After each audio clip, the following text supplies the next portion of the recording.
छठी कक्षा में पढ़ते समय मेरे तरह तरह के सहपाठी थे। एक हरबंस नाम का लड़का था जिसके सब काम अनूठे हुआ करते थे।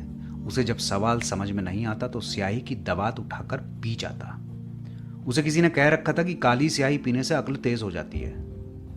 मास्टर जी गुस्सा होकर उस पर हाथ उठाते तो बेहद ऊंची आवाज में चिल्लाने लगता, अरे मार डाला, रे मार डाला, मास्टर जी ने मार डाला।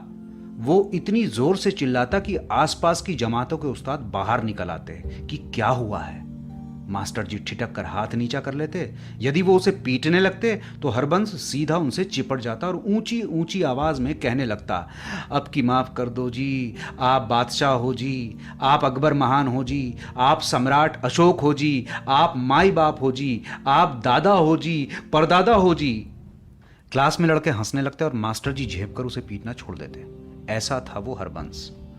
हर आए दिन बाग में से एक मेंढक पकड़ लाता और कहता कि हाथ पर मेंढक की चर्बी लगा लें तो मास्टर जी के बेंत का कोई असर नहीं होता।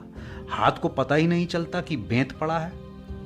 एक दूसरा सहपाठी था बोधराज। इससे हम सब डरते थे। जब वो चिकोटी काटता तो लगता जैसे सांप ने डस लिया है। बड़ा जालिम लड़का था। गली की नाली पर जब बर्रे आकर बैठते तो नंगे हाथ से वो बर्र पकड़कर उसका डंक निकाल लेता और फिर बर्र की ताक में धागा बांधकर उसे पतंग की तरह उड़ाने की कोशिश करता। बाग में जाते तो फूल पर बैठी तितली को लपक कर पकड़ लेता और दूसरे क्षण उंगलियों के बीच मसल डालता। अगर मसलता नहीं तो फड़फड़ाती तितली में पिन खोस कर उसे अपनी कॉपी में टांक लेता। उसके बारे में कहा जाता था कि अगर बोधराज को बिच्छू काट ले।